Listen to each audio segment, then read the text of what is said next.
Amar Ujala digital और मैं अलीगढ़ से चमन शर्मा। जैसा कि मेरे साथ में हैं अलीगढ़ लोकसभा से बसपा के प्रत्याशी, जिनको कि इससे पहले ये भाजपा में सक्रिय थे या ब्राह्मण समाज में सक्रिय थे, परंतु बसपा में अब बहन जी ने इन पर अपना विश्वास जताया है और इनको बसपा से टिकट दी है। तो आज मेरे साथ में हैं हितेंद्र उपाध्याय बंटी जी। तो बंटी जी, आपका स्वागत है अमर उजाला डिजिटल पर। तो जैसा कि बंटी जी, सबसे पहला सवाल यही है कि जैसा अगर लोकसभा को देखें हम, तो 2 बार जो चुनाव हुए उसमें बसपा दूसरे नंबर पर रही और उससे पहले बसपा का सांसद रहा राजकुमारी चौहान जी। तो अब जो चुनाव है इसमें क्या बसपा अपना इतिहास दोहराएगी, क्या वो दूसरे नंबर पर रहेगी या वो जीत हासिल करेगी? तो आप क्या मानते हैं? निश्चित ही 2024 में बसपा जीत का परचम ले जाएगी और 4 जून को मैं आप सभी लोगों के साथ अपने सभी कार्यकर्ताओं को जीत के लड्डू का स्वाद जरूर चखवाऊंगा। जी। ऐसा मेरा पूर्ण विश्वास है। अच्छा, जैसा कि आपने ब्राह्मण समाज के लिए भी काम किया है ब्राह्मण महासभा में, तो अगर जीतते हैं तो ब्राह्मण समाज के लिए कुछ अलग करने की प्लानिंग है? क्योंकि ज़्यादातर मैंने देखा है कि ब्राह्मण समाज का जो एक मेन उद्देश्य रहता है कि आरक्षण को लेकर के आरक्षण पर कुछ ना कुछ कार्रवाई होनी चाहिए, वो समाप्त होना चाहिए। तो क्या ऐसा कुछ प्लानिंग में है कि आप आरक्षण का विरोध करेंगे? नहीं, ब्राह्मण ने कभी भी आरक्षण का विरोध नहीं किया। ब्राह्मण ने ही बाबा भीमराव अम्बेडकर जी के साथ जब संविधान बनाया गया तो ये चर्चा की और ये चिंता की कि जो हमारा दलित पिछड़ा समाज है उसको हम ऊपर लाने के लिए कैसे हम उसका उत्थान कर सकते हैं, उसके आगे लाने के लिए समाज में उसको अगली पंक्ति में लाने के लिए इस आरक्षण की व्यवस्था की गई। तो क्या आपको लगता है कि आज जो हमारा दलित समाज है, पिछड़ा समाज है, क्या वो अगली पंक्ति में आ चुका है? तो जब तक ये समाज बिल्कुल सब बराबरी पे नहीं आ जाते तब तक आरक्षण को ख़त्म करने के बारे में सोचना भी व्यर्थ की चर्चा है। इस तरीके की कोई चर्चा मेरे हिसाब से होनी भी नहीं चाहिए। जी। अच्छा, जैसा कि ये सुनने में आया कि आप भाजपा में भी सक्रिय रहे यहाँ बसपा में आने से पहले, और जबकि अब आपके सामने जो मेन प्रतिद्वंदी है वह भाजपा का ही प्रत्याशी है, तो इसको किस तरीके से आप मैनेज करेंगे या क्या सोचते हैं? नहीं, भाजपा का मैं सक्रिय सदस्य तक नहीं हूँ। मैं चूँकि राष्ट्र नीतियों से प्रभावित होकर जी उनके साथ गया था, उनके साथ काम करता था, मेरे से जो मदद मांगने आता था मैं उसकी मदद करता था। तो अब मुझे लगा, बहन जी ने मुझे बुलाया, आदेश दिया कि भाई जाओ, अलीगढ़ की जनता बहुत त्रस्त है, त्राही कर रही है, तो इस बदलाव के लिए मुझे बहन जी ने यहाँ भेजा है। उन्होंने कहा कि ब्राह्मण चूँकि हमेशा सबको साथ लेके चला है, जी, तो तुम जाओ, सबको साथ लो और एक 2024 की जो अलीगढ़ की सीट है उसको जीत कर लाओ और दिल्ली जाओ। अच्छा, जैसा कि आपको अचानक टिकट मिली है, जैसा कि मैं अपने दर्शकों को बता दूं कि यहाँ पर पहले बसपा ने एक अलग प्रत्याशी को टिकट दी थी जिसको कि अचानक हार्ट अटैक हुआ और उसके बाद हितेंद्र जी को यहाँ का प्रत्याशी बनाया गया। तो अचानक जैसे टिकट मिली है, तो क्या प्लानिंग है चुनाव प्रचार को लेकर? देखिए, इससे पहले जो प्रत्याशी थे गुफरान नूर भाई, वो मेरे बिल्कुल छोटे भाई की तरह हैं। उनको अस्वस्थ होने के कारण मेरे पास ये ऑफ़र आया, मैंने उसको स्वीकार किया है। मुझे लगा मेरे साथ मेरे जितने भाई हैं, चूँकि मैं तो यहाँ पला हूँ, पैदा हुआ हूँ, पढ़ा हूँ, लिखा हूँ, मुझे यहाँ की एक एक गली मोहल्ले, एक एक व्यक्ति, प्रत्येक जाति में मेरे अपने लोग हैं, सब मेरे साथ जुड़े हुए हैं। तो उन सब ने आके मुझसे कहा कि भाई साहब, अब इस दुराचारी से, इस अत्याचारी से कैसे इस समाज को निजात दिलाइए। तो उन सब लोगों की भावनाओं की कद्र करते हुए मैंने ये संकल्प उठाया है। और मैं जहाँ तक मैं समझता हूँ कि जब ये सारा समाज मेरे साथ है तो मुझे छप्पर को उठाने में कोई बहुत ज़्यादा कठिनाई नहीं होने वाली। मेरा तो बहुत बाबा काशीराम मानवर काशीराम जी कहते थे कि भाई समय कम हो तो आप अगर प्रत्येक जगह ना पहुंच पा रहे हो तो नीले झंडे को देखकर ये मान लेना कि ये प्रत्याशी आपका आपकी चौखट पर आ चुका है।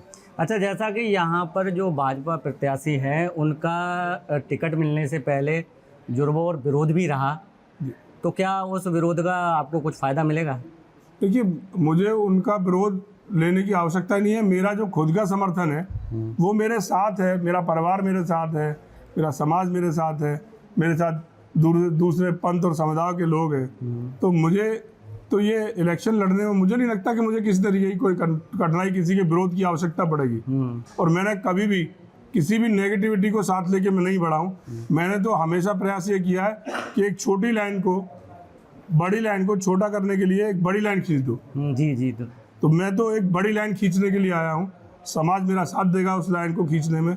आप देख भी रहे होंगे कि आपके यहाँ आने से पहले मुझे प्रत्येक धर्म के लोग यहाँ पर मेरा स्वागत करने आए। मैंने उनका भी आपके सामने आभार व्यक्त किया है। तो मुझे नहीं लगता, जब मुझे एक दिन की मेहनत में इतना प्यार और दुलार मिल रहा है, क्योंकि मैं यहीं का हूँ, सब मेरे लोग हैं, सबने मुझे प्यार दिया है, तो उसी प्यार और आशीर्वाद के साथ मैं इस लड़ाई को बहुत आसानी से जीत। अच्छा, जैसे कि बंटी जी, चुनाव प्रचार की अगर हम बात करें तो अब इस समय डिजिटल का ज़माना है, जैसे फेसबुक पर प्रचार या व्हाट्सएप पर या यूट्यूब पर या सोशल मीडिया पर, तो उसको लेकर के क्या प्लानिंग है कि आपका प्रचार इन सभी सोशल मीडिया प्लेटफॉर्मों पर भी होगा या केवल जो परंपरागत प्रचार है जैसे? परंपरागत भी है, सोशल मीडिया पर भी मेरा प्रचार रहने वाला। सोशल मीडिया का ज़माना, सोशल मीडिया एक स्तंभ बन चुका है किसी भी प्रचार प्रसार के माध्यम का। आदमी आज सबसे पहले चाहता है कि उस पर जैसे सोशल मीडिया पर खबर आती है तो वो 1 सेकंड में पूरे विश्व में फैल जाती है। जी जी जी जी। तो उसी तरीके से अब नई बसपा है तो नए फ्लेवर और नए क्लेवर में सोशल मीडिया पर भी आपको बहुत अच्छा कार्य होता हुआ दिखाई देगा।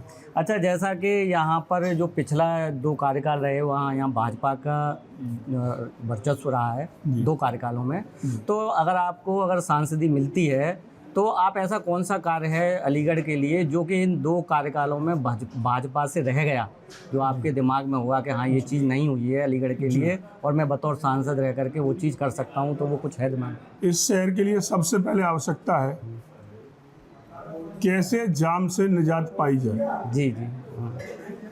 हम धरातल पर जो कार्य कर रहे हैं, आप स्वयं मीडिया से हैं, आप देखते होंगे, आपको मुझे विशेष बताने की आवश्यकता नहीं है। बनाइए, तोड़िए, तोड़िए, बनाइए। जी जी। इसके अलावा स्मार्ट सिटी के नाम पर अगर कुछ हो रहा हो तो आप स्वयं मुझे बता सकते हैं कि भाई साहब ये हुआ है, तो मैं आपकी बात से सहमत हो जाऊंगा।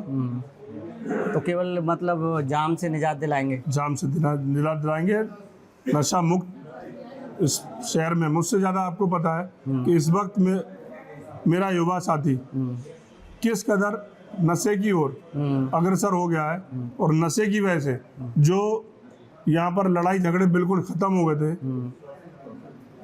डिब्बा, चरस, अफीम, इनका कारोबार किस कदर पिछले 10 साल में किस तरीके से फला फूला है, ये मुझसे ज़्यादा आपको बेहतर पता होगा। जी जी जी। तो उस पर कार्रवाई निश्चित की जाएगी। अच्छा, आप नामांकन कब करने जा रहे हैं? मैं कल नामांकन करूंगा।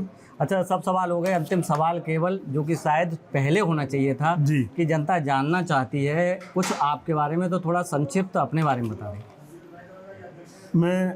मेरे फादर एक कृषि परिवार से थे, यहाँ पढ़ने के लिए आए वासनेट डिग्री कॉलेज में।